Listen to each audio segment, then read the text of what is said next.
A Auditoria Fiscal do Trabalho vem sofrendo uma precarização de longa data. De longa data. Não é de hoje. Os registros históricos a gente tem que dizer, porque senão a gente corre o mesmo defeito. Claro. Né? De achar que os nossos problemas brasileiros só começaram a existir a partir daqui para frente. Não, também não é assim. Né? Os nossos problemas são históricos e eles precisam todos ser levantados. A Auditoria Fiscal vem sofrendo muito com essa precarização de muito tempo, de longa data. E curiosamente também, uma questão muito curiosa, né, é que na década de 90 é que a auditoria fiscal começou a atuar no meio rural. Quer dizer, como a nossa história é tão curta, né? Tem o caso dos assassinatos de Unai, que até agora não foram, mas são fruto exatamente do começo da atuação da auditoria fiscal no meio rural.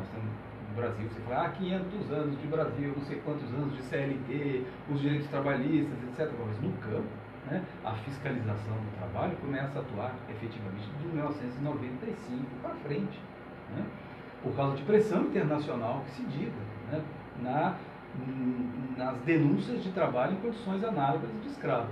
Né. E essa atuação do Ministério Público, do Ministério do Trabalho no meio rural, né, é que, de certa forma, conduz a esta reação, né, que impôs um sucateamento ao Ministério do Trabalho. Assim, pagou por ser eficiente, né, por prestar um bom serviço. A quem? Aos trabalhadores. Ou começar a prestar, não prestar um bom serviço, um serviço ainda incipiente, né, um serviço que começou a ser realizado, enfim, com todas as limitações, prestava um serviço que era necessário e importante. E vem sendo sucateado.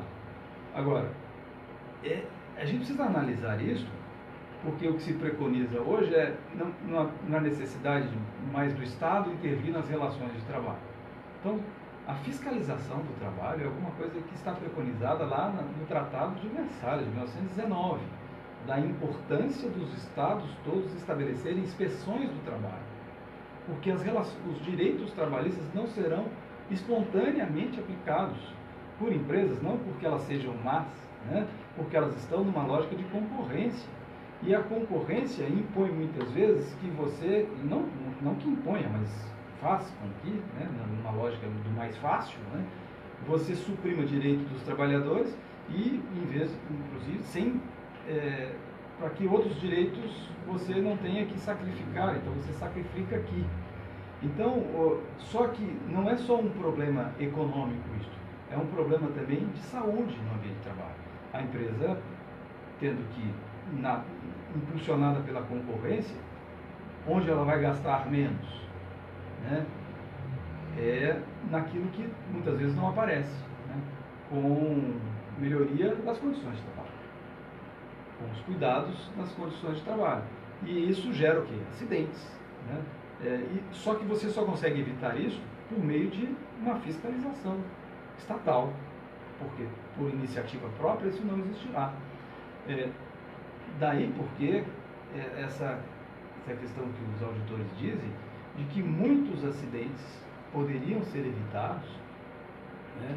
E a maioria dos acidentes, se sabe, são frutos de erros e não só de obra da natureza.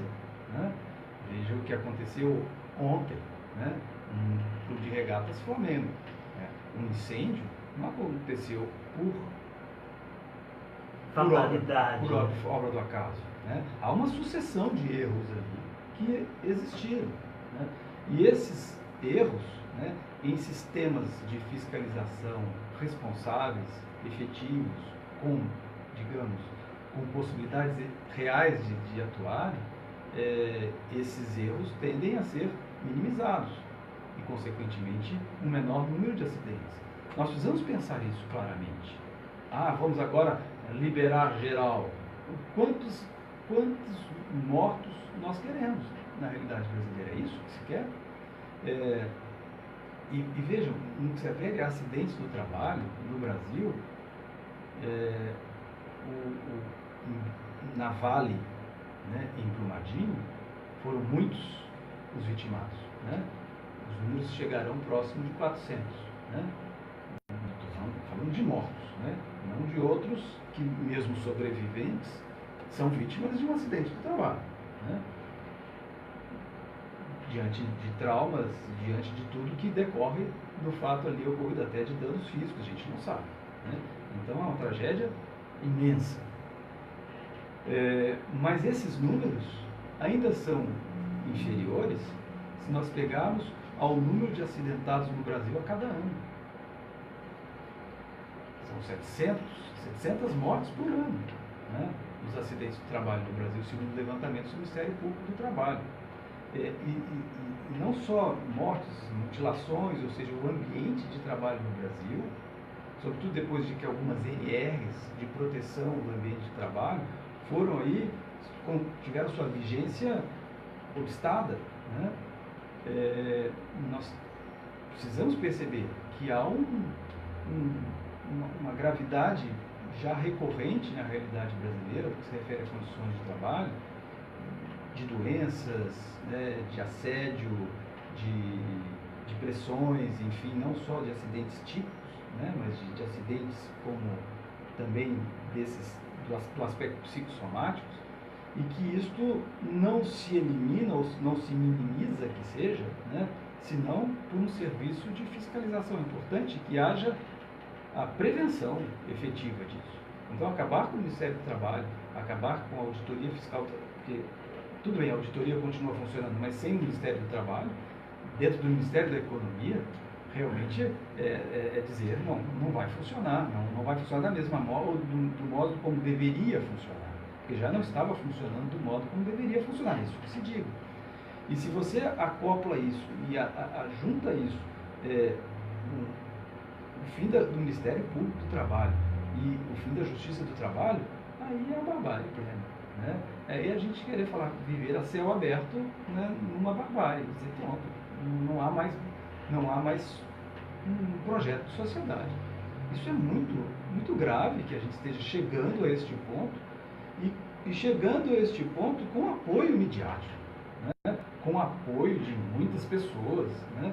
Com apoio de muitas instituições, com apoio das empresas, né? Não é possível, né, que se considere que é possível você ter progresso, desenvolvimento econômico, né, a partir de uma lógica de barbárie. Não é, né? Não funciona isso no lugar nenhum do mundo, não é assim, as coisas não são assim, né?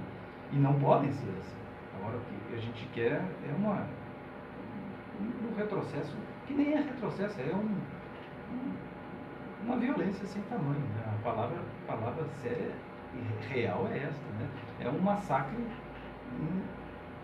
sem tamanho, né? Um massacre generalizado, né? E perceba, não é que as coisas estejam e já estivessem funcionando a contento, né?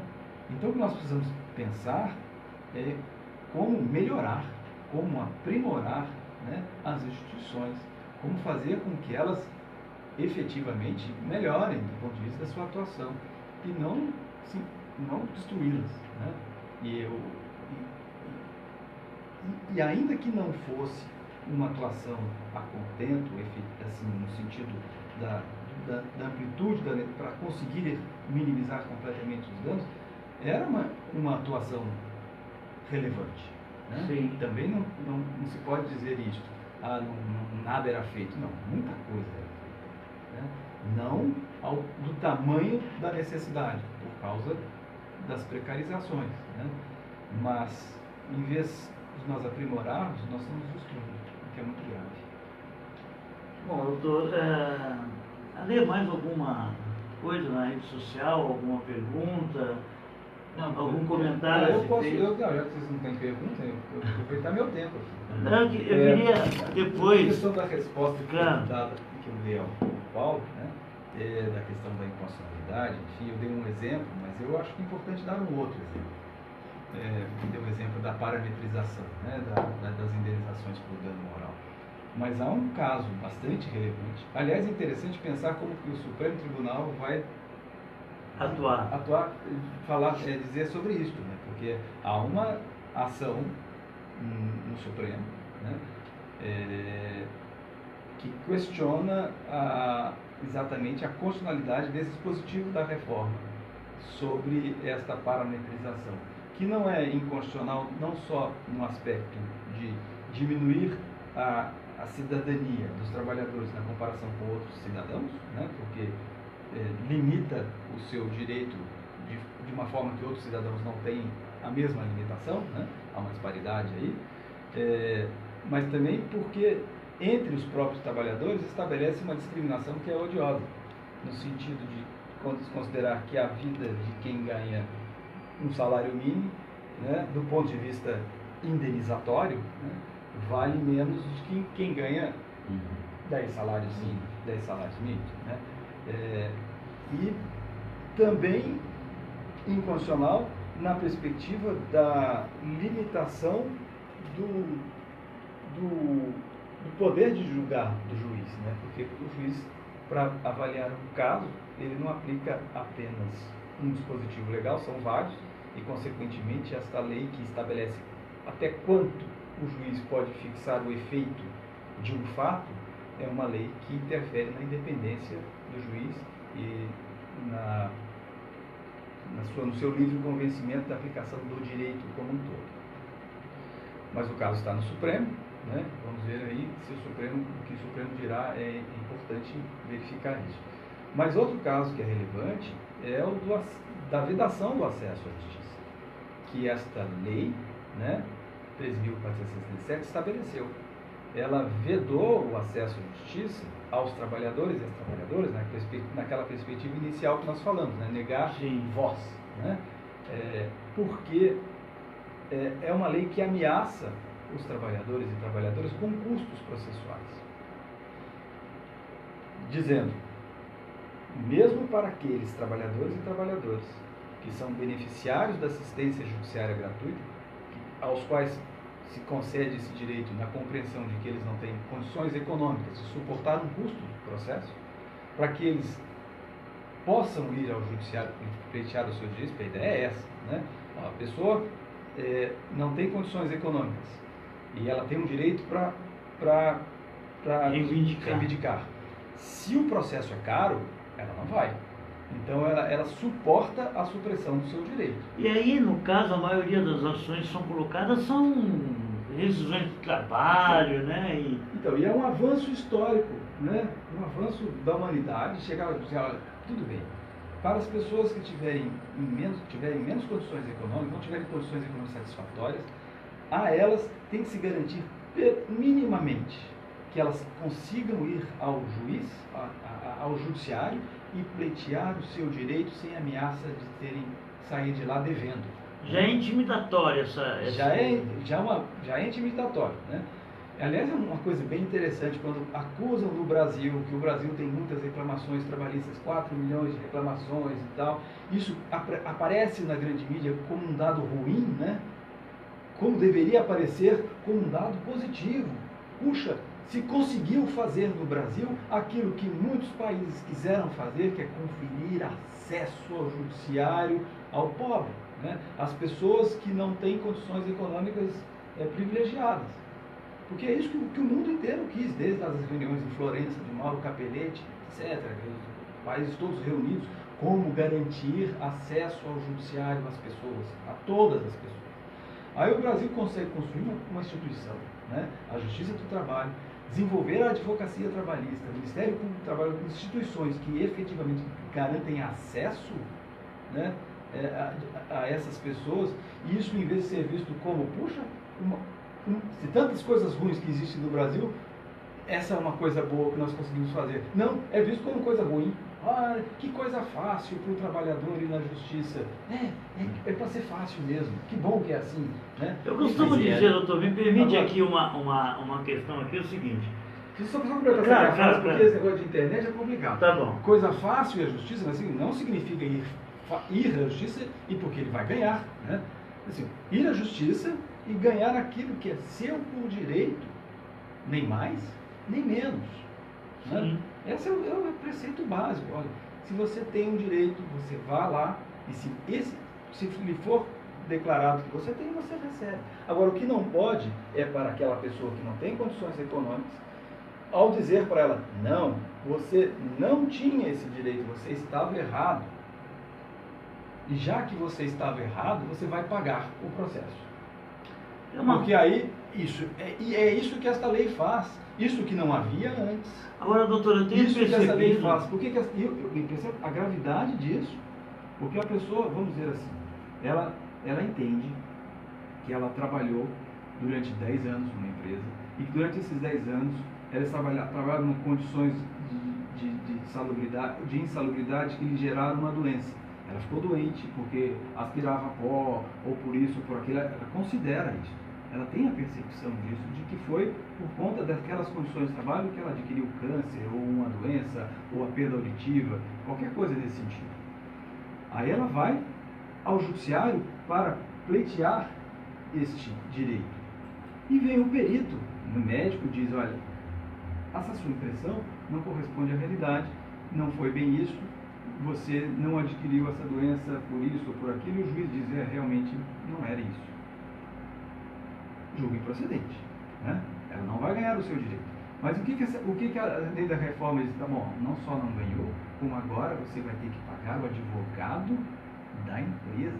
Vocês imaginemos a situação de alguém no acidente, vamos utilizar de forma, enfim, infeliz, mas do acidente da tragédia da Vale em Brumadinho, né? Alguém que por alguma razão, né, tenha sido vitimado ali, e que se considere, ou o juiz de algum modo, por um fato específico, considere que naquele caso, para aquela pessoa, a indenização não é devida. Ou que ela peça uma indenização de não sei quantos mil e ganhe apenas uma indenização menor.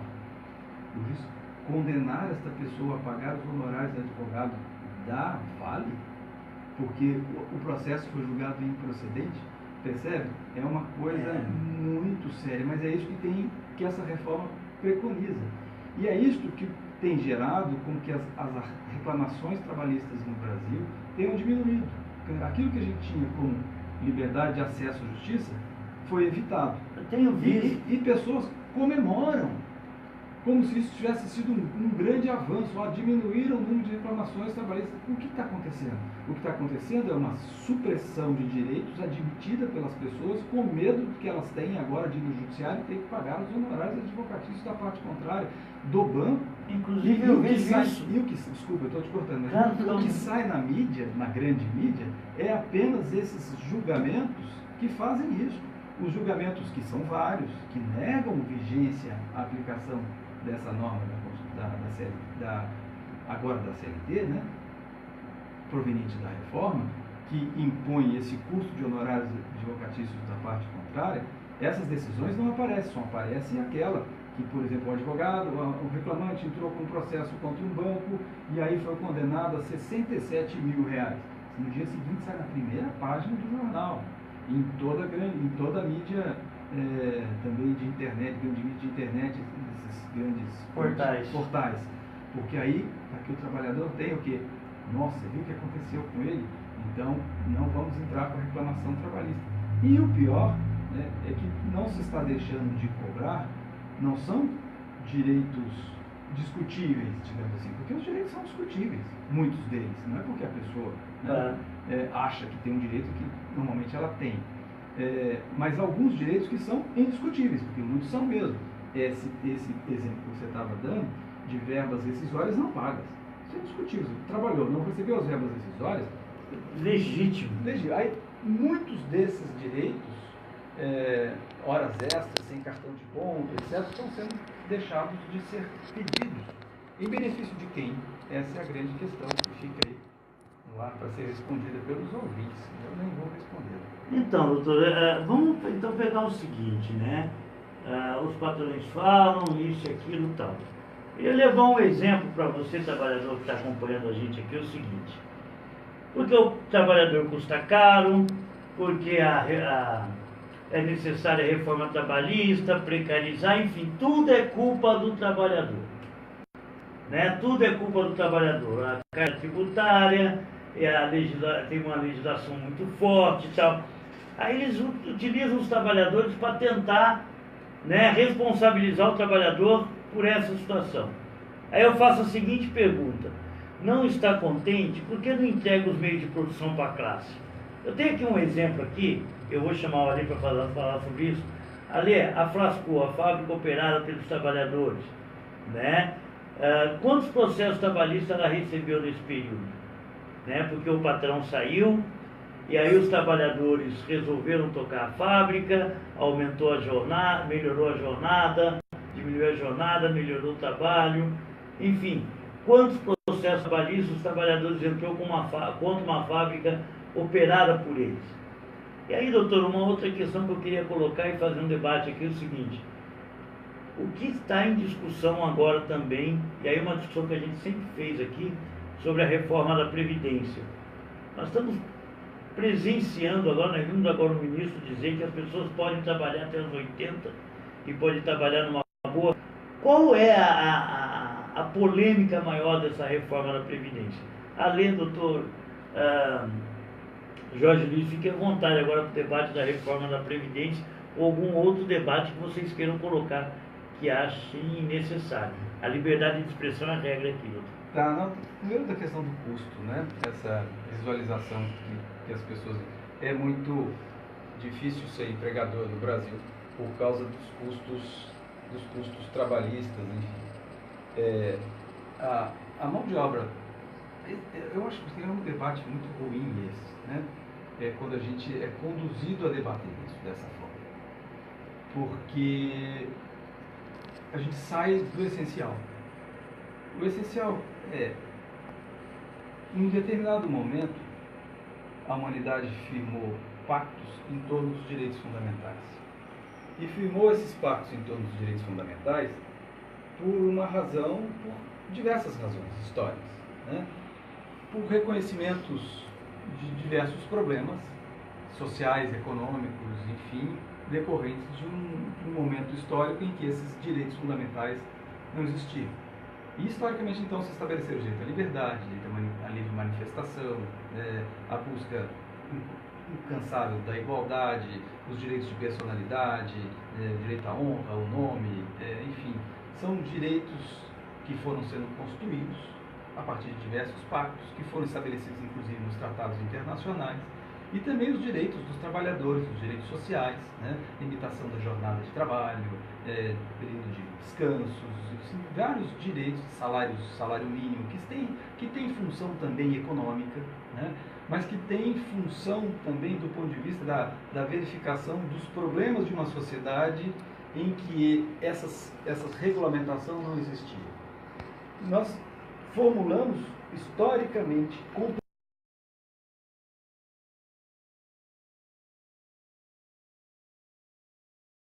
compreensões a partir disso. E foram compreensões que surgiram ao final da Primeira Guerra Mundial, em 1919, e se cria a Organização Internacional do Trabalho ali no tratado que põe fim à Primeira Guerra Mundial, com a fixação de princípios que devem nortear as relações de trabalho, dentre o princípio básico de que o trabalho humano não é mercadoria de comércio, ou que não é mera mercadoria de comércio. Quando nós passamos para o momento seguinte, agora, quanto custa o trabalho, você abandonou o essencial. Quando se estabeleceu, olha, as pessoas, né, os trabalhadores enquanto pessoas têm esses direitos, e esses direitos existem para além dos aspectos econômicos que eles envolvem. Quando nós trazemos de volta a questão do econômico, nós estamos abandonando todo o pacto histórico, todo o conhecimento que foi adquirido, que foi fixado nesses tratados. Então é um debate horrível, horrível historicamente, e não se justifica juridicamente. Olha, a economia tem que dar um jeito desses direitos serem respeitados. É igual alguém começar a falar, né, e chegou-se a falar, e espero que não se fale, né, de forma verdadeira isso, não, democracia dá muito trabalho, democracia é ruim. Porque democracia as pessoas falam muito, a coisa não anda para diante, não anda adiante com a democracia. Melhor, um ditador determinando, né, as coisas, porque economicamente vai melhor assim. Então nós não podemos tratar de direitos fundamentais, né, de direitos sociais, que foram na Constituição Federal Brasileira tratados como direitos fundamentais, na perspectiva do custo, porque é um debate indevido, né? Além do que ele não é verdadeiro, né? O custo, já que é para falar, né? O custo dos trabalhadores no Brasil não é alto se comparar com os dos demais países. E se fosse alto comparado com os demais países, era significativo de que a economia brasileira estaria bem demais, né? Significativo que nós estaríamos muito melhor do que estamos. Porque haveria mais distribuição da riqueza, haveria mais consumo, haveria menos miséria. Ou seja, se de fato fosse isso, se o custo do trabalho no Brasil fosse elevado, se os trabalhadores no Brasil ganhassem um salário muito, muito alto, com muitos direitos, nós estaríamos vivendo uma outra economia, um outro país. Um país de maior acesso à educação, um país de maior acesso à saúde, ou seja, um país seria muito melhor. Sem tanta acumulação de riqueza. Enfim, infelizmente não é isso. Não devemos adotar, inclusive, esse argumento como um argumento que para ser, digamos assim, utilizado de um ponto de vista de algo positivo. O custo no trabalho do Brasil não é tão alto. Infelizmente. Né? Infelizmente. Enfim, está tudo errado, gente. Está tudo errado. Isso mesmo. Ale, fica à vontade. Deixa eu abrir seu microfone, senão você não fala. O pessoal foi mandando aqui algumas mensagens aqui, peguei 3 aqui que acho que sintetizam, tiveram 5, eu sintetizei em 3 aqui. Uma é o Pedro, que é servidor público em São Paulo, e ele está perguntando qual a opinião do Dr. Jorge Luiz Sotomayor sobre a ameaça que está sendo feita pelo Bruno Covas, e que tinha sido feito já pelo João Dória, de fazer contratação temporária dos servidores que estão exercendo o seu direito de greve. Uma segunda é a Rita de Cássia, e ela pergunta o seguinte: por que na prática eu só consigo entrar acessar a Justiça do Trabalho quando eu estou demitida? Porque se eu fizer, eu estou tendo meu direito desrespeitado, se eu entrar judicialmente agora, o patrão vai me mandar embora. E a terceira é o Sidney, que é um trabalhador terceirizado, e ele pergunta até quando a gente vai ficar com essa sensação de invisibilidade de um trabalhador terceirizado. Só antes de passar para o Dr. Jorge, muita gente aqui, ó. Primeiro o seguinte, mandar um abraço para todos que estão vendo e ouvindo a gente aqui. O Gilmar, a Ela Oliveira, Rafael até faz uma pergunta: como podem atuar os sindicatos frente aos ataques contra os direitos trabalhistas? É a pergunta do Rafael Jorge, né, lá da Unicamp. O Índio, coordenador da CUT, também está ouvindo a gente aqui. Gilmar, mais uma vez. Elcio Batista, né, parabenizando pelo posicionamento de um dos mais respeitados desembargadores do Brasil. Dizem que trouxe prestígio à Rádio Noroeste, eu também acho, viu? J. Reis, do Sindicato dos Radialistas, José Luiz, enfim, muita gente, né, aqui nessa, né, Márcio Zóia, a Margarete, o Carlos Fábio, Clementino, advogado nosso do movimento de rádio comunitária lá do Rio Grande do Sul, Ana Maria Bonardo, Pedro Além Santinho, enfim, muita gente. Enfim, vamos lá então, doutor, fica à vontade aí. Bom, primeiro, uma pena que a gente possa ficar aqui a tarde inteira. Podemos sim, aqui, viu, só uma questão aqui, doutor. Aqui a gente não está na Rádio Noroeste, a gente não segue o padrão do jornalismo atual, tipo assim, começa tal hora, tem tal hora, a gente gosta que vocês fiquem à vontade, se tiver que virar a noite aqui, não é virar a noite, tem problema. Nós temos um monte de processo para julgar. Tá certo. Mas eu quero, só um parênteses pequeno, né? Mas é interessante ouvir vocês falando desses trabalhadores e trabalhadoras, essas pessoas, e eu ver o nome e falar assim, eu conheço. É muito legal. Assim. Identifico bem. São conhecidos de longa data. Enfim, as perguntas são espetaculares. Eu falei assim inicialmente, que pena poder ficar, porque as perguntas são espetaculares, né? E, enfim, as respostas não serão, mas as perguntas são muito importantes.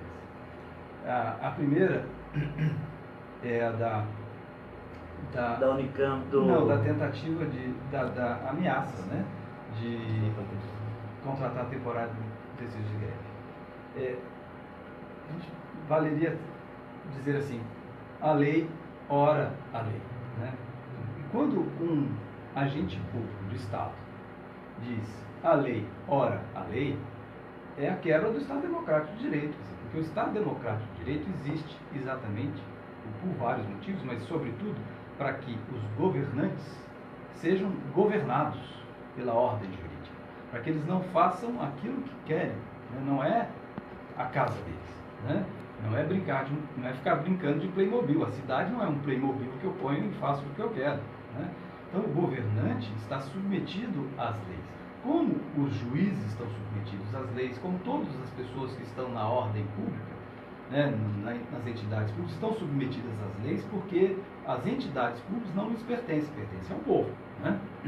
Enfim, então quando um governante diz, eu vou contratar se fizer greve, ele está dizendo, a lei, ora a lei, eu faço o que eu quero, porque a lei diz explicitamente, né, a lei 7.789, aplicável aos servidores públicos, por decisão do Supremo Tribunal Federal, que é proibido a contratação de trabalhadores durante a greve, porque isso representa ato antissindical. Isso aconteceu aqui. Ato antissindical, inclusive em outros países, pensa que no Brasil não sei, né, se nós estamos atrasados nesse aspecto, atos antissindicais constituem crime, né? As pessoas que praticam atos sindicais estão cometendo um delito penal, né?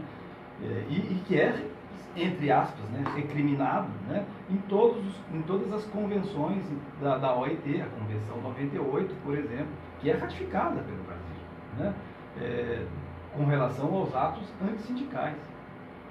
Porque proibir greve é negar a vigência a um direito fundamental previsto na Constituição, no artigo 9º. Porque, não, mas eu só estou contratando outras pessoas para atender às necessidades emergenciais da população. Não, as necessidades emergenciais da população têm que ser negociadas com o sindicato durante o período da greve. É o que está na lei também, 7.783 de 1989, que é uma lei que, inclusive, reduz, né, o direito de greve previsto na Constituição. Nesse aspecto, inclusive, é uma lei inconstitucional, porque ela reduz o que já está na Constituição, no artigo 9º, né, quanto ao direito de greve. E, agora, negar a vigência até esta lei é muito grave. Né? É muito grave mesmo. Enfim, segunda pergunta, que era da trabalhadora que ela só pode acessar. Na verdade é um lamento, né? É um lamento que representa a realidade de que na Justiça do Trabalho garantiu todo esse acesso à justiça. A justiça dos desempregados. É ainda a justiça dos desempregados. E desse ponto de vista, merece inclusive ser criticado, né? Porque a Justiça do Trabalho, os juristas trabalhistas, a advocacia trabalhista não foi capaz de conseguir conferir efetividade a um preceito fixado na Constituição, no inciso 1º do artigo 7º, que estabelece lá proteção, garantia dos direitos dos trabalhadores, garantia do emprego contra dispensa arbitrária. Fizéssemos o dever de casa jurídico, de dar eficácia a esse dispositivo da Constituição, os trabalhadores não teriam medo de ingressar com reclamações na Justiça, pleiteando a efetividade de seus direitos durante o vínculo de emprego. Porque o empregador não poderia dispensar este trabalhador como ato de represália por ter entrado com ação na Justiça. A bem da verdade, se demonstrado que houve isto, né, que foi dispensado porque entrou com uma ação trabalhista, teria, em tese, o direito a uma indenização por dano moral, por agressão a um direito fundamental. Mas perceba, já é uma discussão muito mais técnica incerta e diante de uma reforma, inclusive, que penaliza o acesso à justiça, fica quem vai discutir isso, né, e poder perder. Então, o que deveria ter sido feito, mas que não está impedido de que ainda seja feito, né, porque afinal de contas é um dispositivo que está na Constituição, nós precisamos dar vigência a ele, é garantir aos trabalhadores permitir negar validade ao preceito constitucional que garante aos trabalhadores um emprego contra a dispensa arbitrária. Agora, esse é um lamento que você não sai dele senão com uma evolução jurídica ou por atuação política, claro, mas aí depende mais dos sindicatos do que propriamente, né, do meu papel aqui, digamos, de falar do ponto de vista do direito. Terceiro aspecto da terceirização, né? Da invisibilidade da terceirização, interessante que você levantou o dado, né, do acidente da Vale em Brumadinho, da tragédia, né, ou do massacre, como você utilizou, em Brumadinho, e da presença ali dos trabalhadores terceirizados. É a terceirização, né, que foi agora, inclusive, preconizada como solução de todos os problemas, né, econômicos do país. Ela é, já há alguma data, essa, digamos, perversidade humana que acontece em céu aberto, porque os terceirizados vivenciam exatamente isso, uma situação de invisibilidade, né? Eles são deslocados socialmente do ambiente de trabalho, até por conta do preceito jurídico que foi estabelecido, de que o terceirizado não pode ser, deixa de ser terceirizado se ele for subordinado diretamente à empresa. Aí o chefe da empresa, o supervisor, as pessoas tendem a não olhar, né, para o terceirizado para que não haja formação de vínculos. E uma relação que historicamente... desumana. Uma situação que historicamente se concebeu, se desenvolveu com aumento de perversidade, né? Então, para não gerar vínculo de emprego do terceirizado com a empresa tomadora, começam a trocar o trabalhador terceirizado de local a cada 2 meses, ou prestar serviços simultâneos, nos casos, sobretudo, de vigias e vigilantes, né, em diversas empresas ao mesmo tempo. O sujeito não sabe onde que vai trabalhar, não sabe o horário, muda o horário. É uma perversidade que tem acontecido na realidade brasileira a longa data e que aumentou consideravelmente, e sobretudo no setor público, né, porque aí não, que as pessoas ficam muitas vezes querendo conduzir esse debate para um viés ideológico falseado, e parecendo que nós estamos falando aqui mal das empresas ou contra o capital, nada disso, estamos falando da eficácia de direitos fundamentais. E a eficácia desses direitos fundamentais não foi respeitada, sobretudo pelos entes públicos, né? A terceirização se ampliou fortemente no Supremo Tribunal Federal, né? Nos tribunais regionais do trabalho, no Ministério Público do Trabalho, no Ministério do Trabalho, né? O Ministério do Trabalho, que tem essa função histórica contra os direitos, defender os direitos dos trabalhadores, ele, num determinado momento, agora recente, né? Não recente, do governo, né? Do Partido dos Trabalhadores, desculpa falar, mas contratava gente, trabalhadores terceirizados. 11 mil terceirizados. Eu julguei um processo, inclusive, né, sobre isso, de trabalhadores terceirizados no Ministério do Trabalho. Meu Deus. Então, nós não cumprimos devidamente o nosso dever, né, do ponto de vista de conferir eficácia aos direitos fundamentais dos trabalhadores. E isso agora repercute de uma forma, digamos, ampliada, mas que não é uma grande novidade, né? Infelizmente, isso a gente tem que dizer assim, infelizmente. E até quando, pergunta ele, né?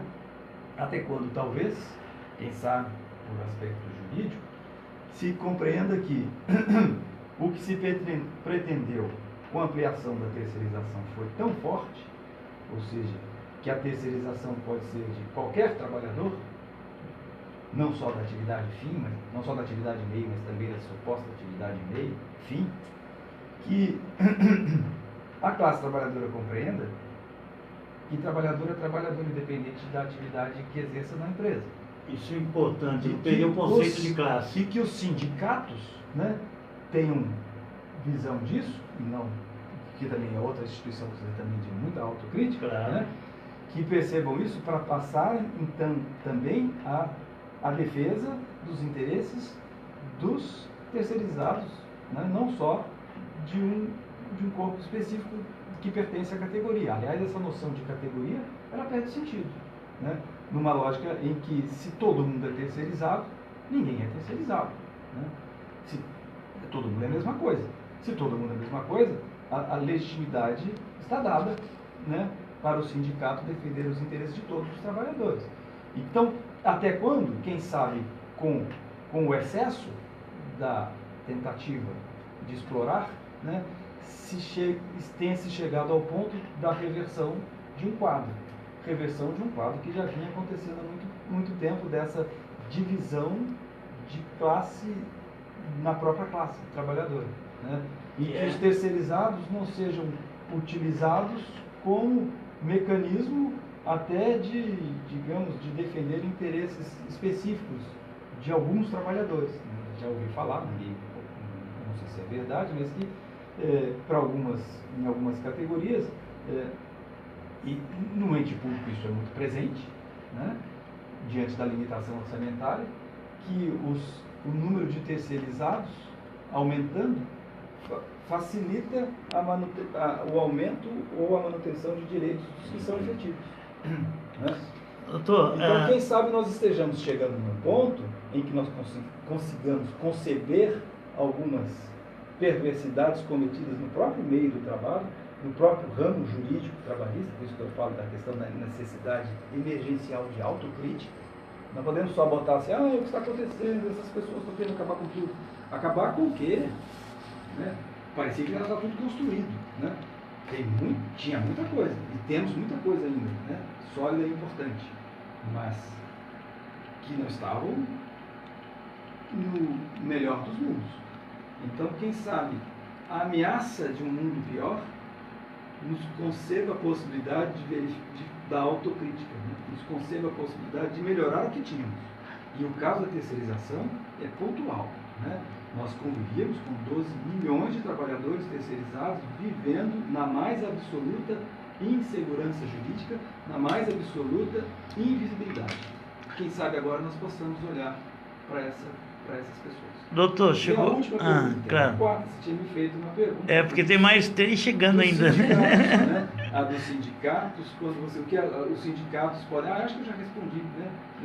Indiretamente. Doutor, eu faço questão aqui de fazer a pergunta aqui, que veio de um grande companheiro, não é privilegiar, mas é um cara advogado popular, também da RENAP, atua no movimento de rádio comunitária, está acompanhando ali em Encruzilhada do Sul, terra do almirante negro João Cândido, né? E está fazendo a seguinte pergunta, não sei se é mais pessoal, né? Como o desembargador avalia essas ameaças de extinção da Justiça do Trabalho? Será incorporada pela Justiça Federal e Estadual? Qual a perspectiva da classe trabalhadora para segurar este rojão? É a pergunta do Clementino Lopes, de Encruzilhada do Sul. Tem muita gente aqui, não dá para a gente citar nomes, inclusive. São mais de 300 perguntas acompanhando essa live aqui. Então a gente, infelizmente, não vai poder atender a todos, até porque já são 11h57. Eu quero já estender aqui, então, essa pergunta, doutor. Se eu quiser fazer alguma consideração final, o senhor ou a lei, fica à vontade. Bom, essa pergunta eu acho que respondi já, de certo modo, né, na primeira parte, que tem a ver um pouco com uma espécie assim, de essa preconização de acabar com a justiça do trabalho, e com o Ministério do Trabalho, o Ministério Público do Trabalho também, esse ataque também existe, é um tanto quanto uma represália pelo que essas instituições têm feito de positivo na aplicação dos direitos fundamentais dos trabalhadores. Não que elas, como eu disse, não sejam isentas de crítica, como acabei de fazer, algumas, né? E há outras que poderiam ser destacadas. Mas, no geral, né, elas são atacadas por aquilo que fazem de positivo, né? Pela conferir acessibilidade a 4 milhões de trabalhadores, por não cederem do ponto de vista de nenhum aspecto que diz respeito à a subornos ou a questões, né, desse tipo, né, de imoralidade econômica, né, de corrupção. Essas instituições não são submetidas a isso. Pelo combate ao trabalho escravo, né, ou seja, por uma atividade bastante relevante no meio da realidade brasileira, que essas instituições estão sendo ameaçadas, né? Pessoalmente, não acredito, acho que essa ameaça tem um sentido de pressão, tem um sentido de assédio também interno, né? Para que essas instituições se amedrontem de algum modo, mas que parece que isso não se concretiza efetivamente, né? Porque são instituições muito sólidas para, digamos, para orgulho, vamos dizer, da realidade brasileira, né? De instituições que sejam dessas que a gente possa confiar. E que, portanto, continuarão reagindo, né? Embora essas ameaças sirvam também, como eu disse, para uma espécie de assédio, né? Uma espécie de ameaça, e que podem se concretizar, né? Podem avançar, se não pela extinção, pela diminuição do seu potencial orçamentário, né? Por diminuição da sua estrutura. Né? Não se mata, mas se estrangula, né? Isso é preciso verificar que isso, inclusive, já vem acontecendo, né? De 2 anos para cá. Porque, assim, é uma questão, uma opinião muito pessoal, né? Que essa talvez não seja levada adiante, né? Essa extinção dessas instituições, que seria uma coisa muito, né? Enfim, mais uma torcida. Muito escancarado, né? Mas talvez mais uma torcida do que alguma coisa que a gente possa afirmar com alguma convicção, né? De todo modo, porque existem problemas também, até burocráticos disso. Assim, incorporar a justiça comum, incorporar a justiça federal, você tem uma estrutura toda, né? Essa estrutura se incorpora como? E os direitos dessas pessoas, como eles se interligam? Há um problema administrativo, jurídico aí, tão grande, que não justifica, que não se insere nem na lógica daquilo que se diz da minimização dos custos do Estado, né? Isso geraria mais custo, mais ineficiência, e percebe, a Justiça do Trabalho é especializada, né, do ponto de vista da linguagem econômica, vamos dizer assim, é a mais eficiente, né? É a que produz mais, é a que faz um serviço de maior qualidade desse ponto de vista econômico. Então, se você acaba com ela para incorporar a uma outra que é também importante, relevante, a Justiça Comum ou a Justiça Federal, mas que não tem a mesma eficiência, você vai diminuir a eficiência dessa sem aumentar a outra. Você diminui a função do Poder Judiciário como um todo. E os complicadores disso são muito grandes. Agora, e alguém diz, não, mas vai continuar existindo da mesma forma, os juízes vão continuar julgando as questões trabalhistas na Justiça Comum ou na Justiça Federal. Não é a mesma. Nós tem uma qualificação, especialização, e assim, e o trato de uma questão de forma diferenciada, em que a instituição como um todo integra esta visualização. Você imagina um juiz do trabalho, né, sendo ali avaliado as suas decisões na perspectiva de um tribunal de justiça, com desembargadores, com uma formação jurídica completamente distinta. Você não tem a mesma lógica. O STJ é muito diferente do Tribunal Superior do Trabalho, do ponto de vista da formação jurídica, né? Então, não será a mesma coisa. E quando, então, o ministro da Economia diz, não, agora nós estamos fazendo essa carteira verde e amarela, se você tiver algum problema com o seu patrão, você vai na Justiça Comum. Olha o tanto de problema que existe nessa frase. Porque ele quer uma justiça, imagina uma relação jurídica trabalhista que seja na base do contrato civil, né? Pessoas iguais negociando individualmente. O lobo e o cordeiro, né? Só que ao mesmo tempo ele reconhece a existência do patrão. Bom, se não são iguais, não tem patrão, né? Sim. Mas percebe que ele já se trai aí. E vai na Justiça Comum. Mas na Justiça Comum não vai julgar aquilo ali olhando aquela relação como justiça de patrão e trabalhador. Vai julgar como contratantes, né? Então eu percebo que há uma contradição, porque, na verdade, é a negação do real, né? Não são contratantes iguais. E os jovens querendo entrar no mercado de trabalho, esses então estão em condições menos assim, condições mais desfavoráveis para uma negociação. Você imagina lá uma pessoa querendo, sei lá, mediar um conflito.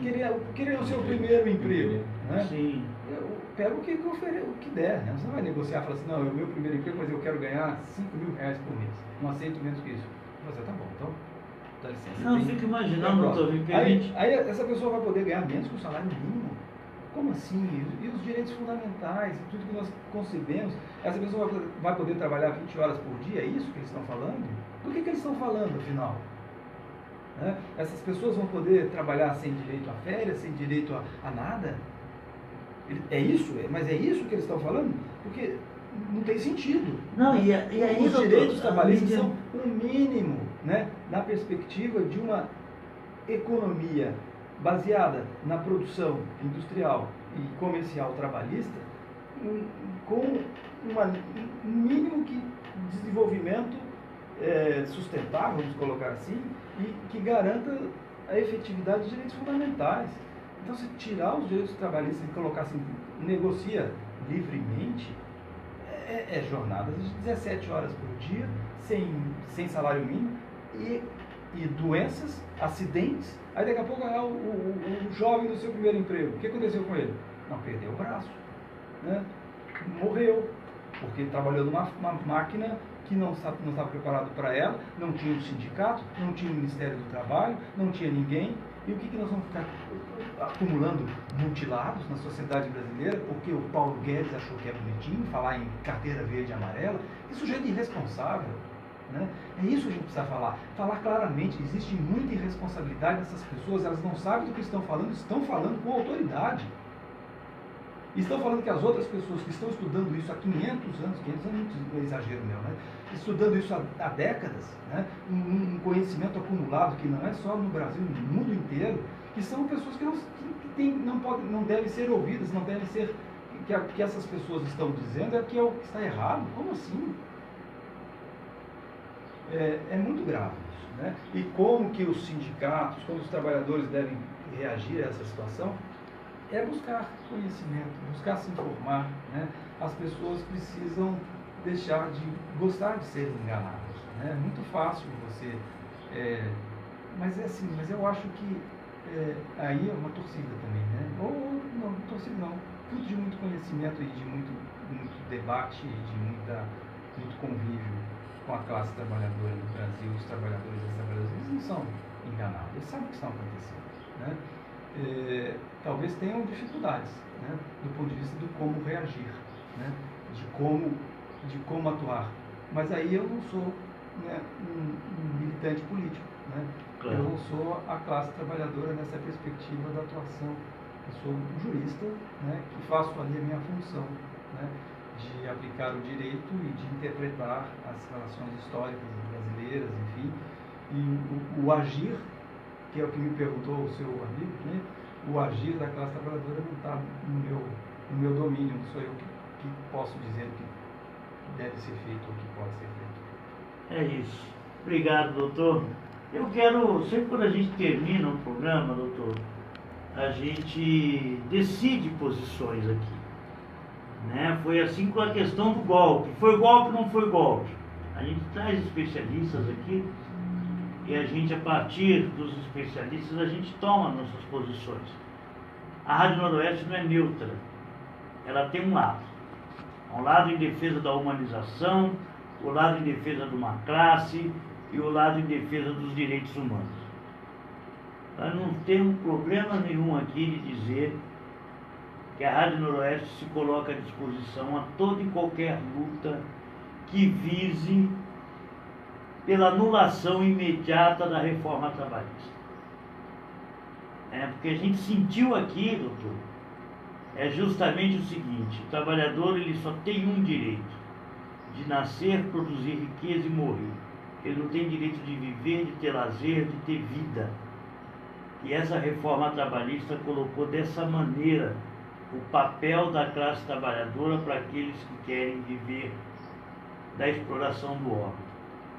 Eu costumo dizer abertamente o seguinte: a gente viver numa sociedade justa e igualitária, a gente precisa ter duas coisas. Primeiro, a igualdade material e a igualdade intelectual. Nós precisamos continuar com esse debate, mas de antemão a gente entende a necessidade que somente o povo na rua fazendo pressão popular é que vai derrubar essa reforma trabalhista. Sotomayor colocou aqui uma questão seguinte: nós vamos julgar a partir da Constituição. E isso é excelente, fantástico, porque nos dias de hoje defender a Constituição já é um avanço, né? Agora cabe a nós também fazer a luta para que nós tenhamos mais Sotomayor fazendo essa interpretação a partir da Constituição. Desembargador Sotomayor, muito obrigado pela sua participação aqui. Quero agradecer mesmo. Olha, nossos microfones estão escancarados para o debate necessário, que eu tenho certeza que o senhor não fez em outro veículo de comunicação como fez aqui. Qualquer necessidade, nem que seja um sinal de fumaça, a rádio está à disposição de você. Ale, muito obrigado também. Vamos para as considerações finais. Primeiro do Ale, depois do Dr. Sotomayor. Obrigado, Ale. Parabéns, Jerry, pelo trabalho aqui junto com a Rádio Noroeste. Cris, sempre contribuindo para a formação crítica do debate. E agradecer profundamente, Jorge, o esforço de vir e nos dar uma verdadeira aula, passando por vários dos pontos que estão permeando os debates que estão sendo colocados. E acho que a gente tem que valorizar enormemente essas louváveis vozes do Poder Judiciário, que vem resistindo nessa trincheira estratégica dentro da luta de classes, em defesa dos direitos sociais, a luta pela efetivação dos direitos humanos e para as relações, melhores condições de trabalho e as relações de trabalho aí no cotidiano. Então, obrigado, aceitando aí o convite, saudar aqui os companheiros e companheiras aí da RENAP e do Mike que ajudaram a propor essa atividade aqui com o espaço da rádio, e o Jorge por sempre ser tão solícito, solidário, humilde, uma lição de cidadania para a gente seguir de cabeça erguida, cara limpa aí e punhos erguidos para o próximo período. Então a luta continua, a gente pode estar com a classe um pouco desorientada nesse processo, mas há um processo de reorganização e historicamente a classe trabalhadora sempre se mostrou aguerrida e em algum momento, não dá para precisar, mas em algum momento a gente vai conseguir reverter isso. É o desafio que está colocado aí para as lutas sociais no próximo período. Então, obrigado, Jorge, parabéns, Jerry. Obrigado, Alê. Claro, então, obrigado. Quero dizer que não foi nenhum esforço, eu vim com o maior prazer e com o maior interesse, né? E agradeço muito essa oportunidade que você me deu, né, Jerry, de estar aqui para conversar com os trabalhadores e as trabalhadoras nesse importante veículo de informação, porque, como você disse, eles não têm dificuldade de ter essa interlocução, né? E acaba conversando entre nós mesmos, né? Lá no mundo do direito, digamos assim, entre as pessoas do campo. Conversando nos altos, como diz meu amigo Nilson Lucílio. Também nos altos, mas num plano mais fechado. E eu sempre tem claramente para mim a relevância de ter essa interrupção, e as vias de acesso não são tão possíveis, por isso eu agradeço enormemente. Mas não vou deixar de falar sobre essa última questão que você disse, da revogação da reforma trabalhista, porque se a Noroeste tem posições firmes, eu também as tenho, né? Mas vou falar de um outro ponto de vista. Falar de um ponto de vista, você falou do ponto de vista assim, como é importante para a classe trabalhadora. Não vou falar, eu não sou a classe trabalhadora, eu vou falar do ponto de vista jurídico.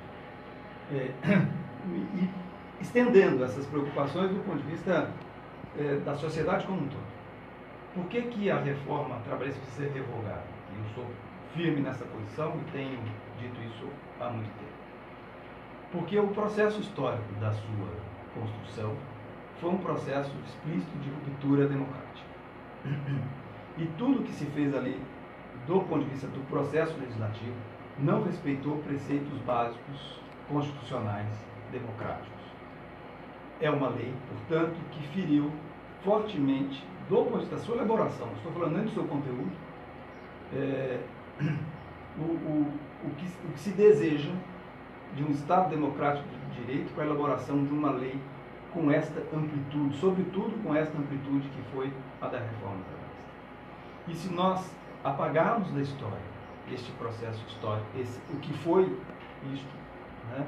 O que foi a agressão democrática e constitucional da elaboração desta lei, nós abrimos definitivamente a porta para que toda a Constituição não seja respeitada.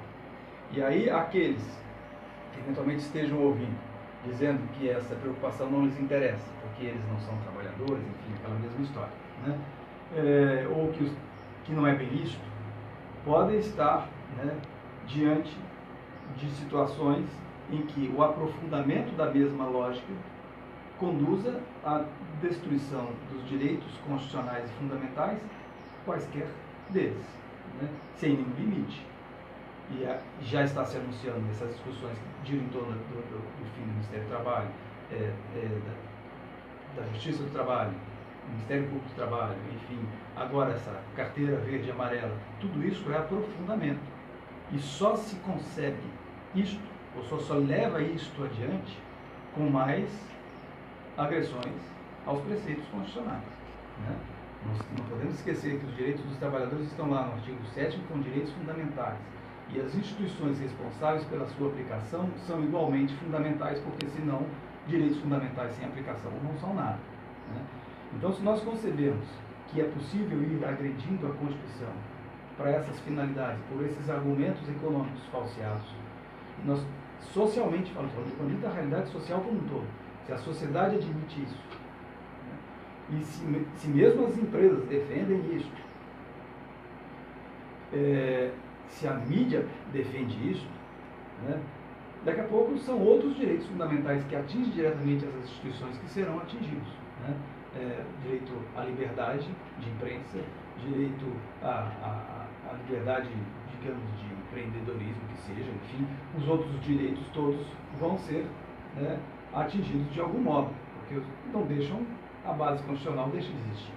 Então, é essencial revogar a reforma trabalhista para que se dê vigência concreta, porque é algo que nós carregamos para frente, né?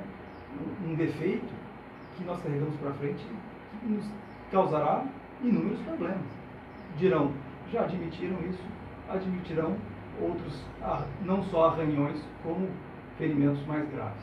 Se esse já foi muito grave, né? Realmente se diga.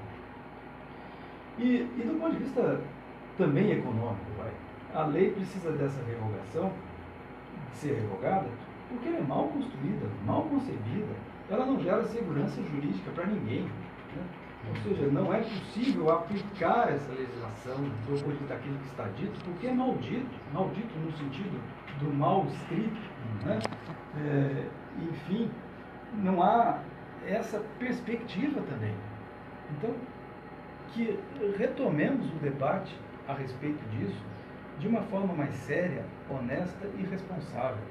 Porque com este ferimento, né, nós ficamos com ele aberto, né, de um modo muito perigoso, né, para inserções de outras graves doenças, né, no cenário nacional. É isso que eu queria falar sobre essa questão, mas e agradecer muitíssimo essa possibilidade e dizer que se tiver aí a porta aberta, já que falamos em porta aberta, já está aberta. Eu usarei, né, assim que for permitido. Obrigado. Muito obrigado. Recebemos aqui o desembargador do Tribunal Regional Federal do Estado de São Paulo, né? O Tribunal Regional do Trabalho. Tribunal Regional do Trabalho. Já está indo. Pessoal, a gente está aqui, então, terminando nosso Jornal dos Trabalhadores. Eu me lembrei aqui na fala do Jorge Luiz sobre o futuro. O presente já está nessa situação, e o futuro? Vem a reforma da Previdência. E aí aquilo que a gente coloca é o seguinte, não é simplesmente uma questão do grupo A ou grupo B, é uma questão de sobrevivência. E não podemos nos omitir. Aí eu lembrei de Brecht, Bertolt Brecht. Poema muito pouco conhecido, inclusive, porque se fala sempre analfabeto político, mas e os que virão depois de nós? Pensar nisso também. Eu vou recitar aqui. Eu vivo em tempos sombrios. Uma linguagem sem malícia é sinal de estupidez. Uma testa sem rugas é sinal de indiferença. Aquele que ainda ri é porque ainda não recebeu a terrível notícia. Que tempos são esses? Quando falar sobre flores é quase um crime, pois significa silenciar sobre tanta injustiça. Aquele que cruza tranquilamente a rua já está então inacessível aos amigos que se encontram necessitados. É verdade. Eu ainda ganho bastante para viver, mas acreditem, é por acaso. Nada do que eu faço dá-me o direito de comer quando eu tenho fome. Por acaso eu estou sendo poupado. Se a minha sorte me deixa, estou perdido. Dize-me, come e bebe. Fica feliz por teres o que tem, mas como é que eu posso comer e beber se a comida que eu como eu tiro de quem tem fome? Se o copo de água que eu bebo faz falta a quem tem sede. Mas apesar disso, eu continuo comendo e bebendo. Eu queria ser um sábio. Nos livros antigos está escrito o que é a sabedoria. Manter-se afastados dos problemas do mundo e sem medo passar o tempo que se tem para viver na terra. Seguir o seu caminho sem violência, pagar o mal com o bem, não satisfazer os desejos, mas esquecê-los. Sabedoria é isso. Mas eu não consigo agir assim. É verdade. Eu vivo em tempos sombrios. Eu vim para a cidade no tempo da desordem, quando a fome reinava. Eu vim para o convívio dos homens no tempo da revolta e me revoltei ao lado deles. Assim se passou o tempo que me foi dado viver sobre a terra. Eu comi o meu pão no meio das batalhas, deitei-me entre os assassinos para dormir. Fiz amor sem muita atenção e não tive paciência com a natureza. Assim se passou o tempo que me foi dado viver sobre a terra. Vocês, que vão emergir das ondas em que nós perecemos, pensem, quando falarem de nossas fraquezas nos tempos sombrios, de que vocês tiveram a sorte de escapar. Nós existíamos através da luta de classes, mudando mais seguidamente de país do que de sapatos, desesperados, quando só havia injustiça e não havia revolta. Nós sabemos, o ódio contra a baixeza também endurece os rostos.